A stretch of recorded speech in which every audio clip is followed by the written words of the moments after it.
I don't want to be in your group. People like you are terrorists. These were the words coming out of a group member's mouth my freshman year of college. I was already feeling out of place on a large campus, and I felt like this could be the breaking point for me. At this point, I knew I had two options. I could go up to my professor and ask her to move me to another group, or I could work with the extremely uncomfortable situation I was in.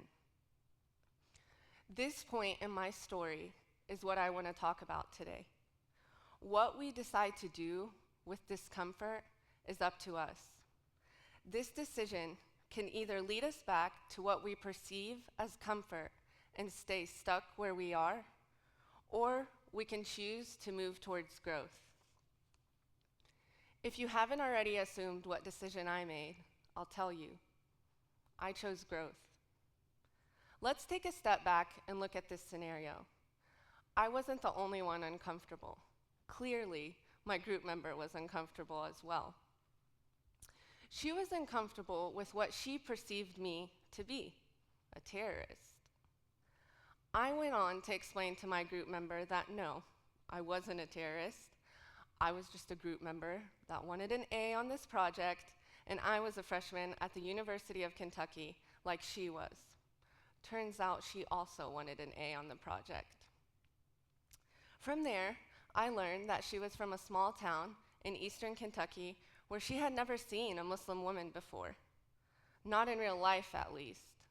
She'd seen us portrayed in movies and on the news.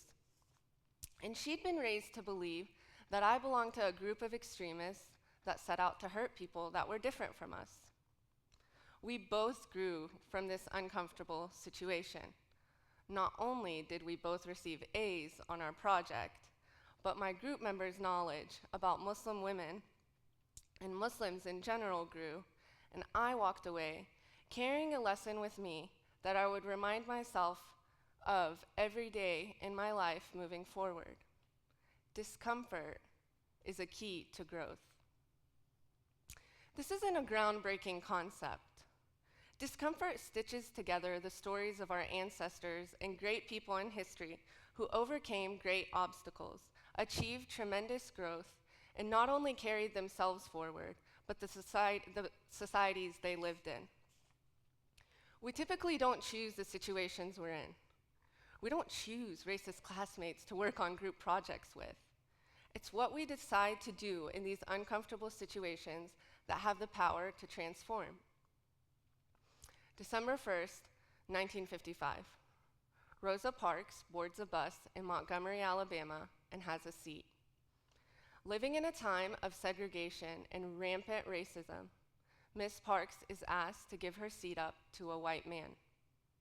She has two options at this point: comply and move backwards, or continue to sit in the discomfort of challenging the norms of her society at the time.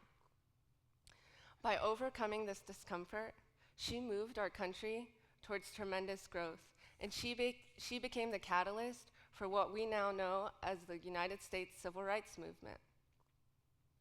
In 2012, Malala Yousafzai was shot in the head by the Taliban on her way to school. Malala was outspoken against the Taliban's outrageous efforts to eradicate female education.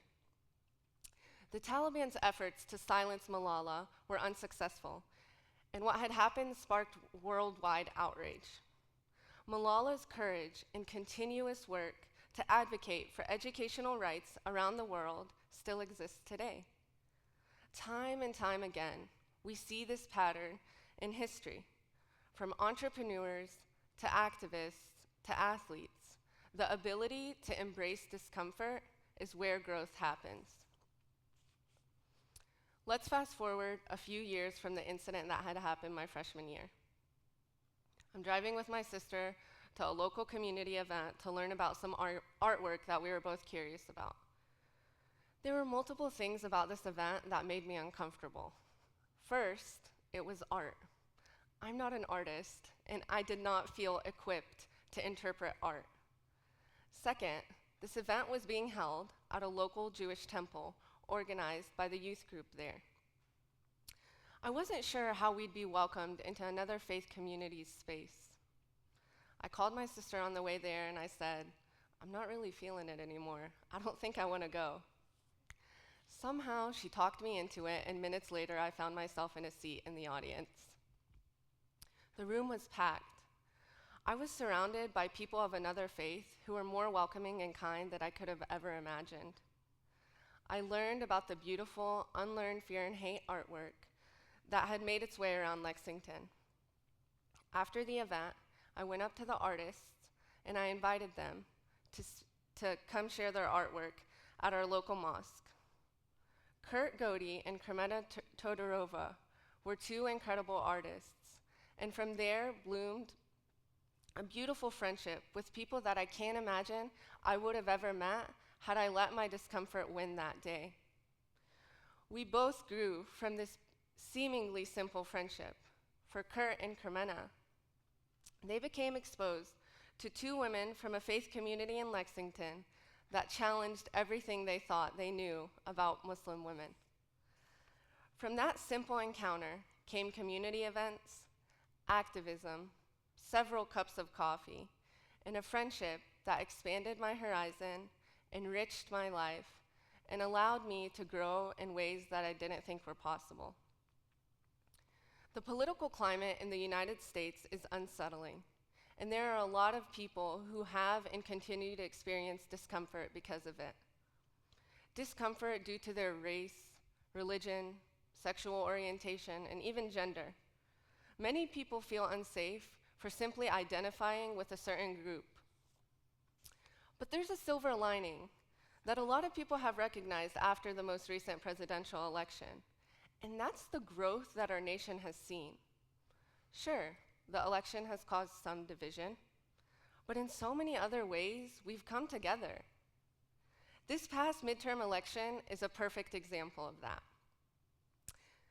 Voter turnout reached the highest level of any midterm election in the past century, and we witnessed a lot of history being made. For example, we had a record number of women win seats in the House. From Rashida Tlaib to Ilhan Omar, two of the first Muslim congresswomen, to Alexandria Ocasio-Cortez, the youngest woman elected to Congress, we're experiencing growth that is necessary to be celebrated. While there's a lot of work to be done, we can recognize the power that embracing discomfort has had on us. Our interactions and decisions may not end up in history books, but they have the power to impact individuals around us and influence lives that create a ripple effect. So, how exactly do we cultivate the ability to embrace discomfort and in turn grow? I say we have to be courageous. We have to be brave, and we have to do things that scare us. We have to talk to people that are different than us and challenge ourselves. Put your phone down and spark up a conversation with the person standing in front of you in line. Politely tell your uncle at a holiday dinner that no, all his racial stereotypes are wrong. Muslims aren't terrorists, Mexicans aren't rapists, and Black people are not thugs. Stand up for someone using your voice. Use your resources and share a platform. You may experience growing pains, and it's not always going to be comfortable. In the words of Brené Brown, a research professor and author, you can choose comfort or you can choose courage, but you cannot choose both.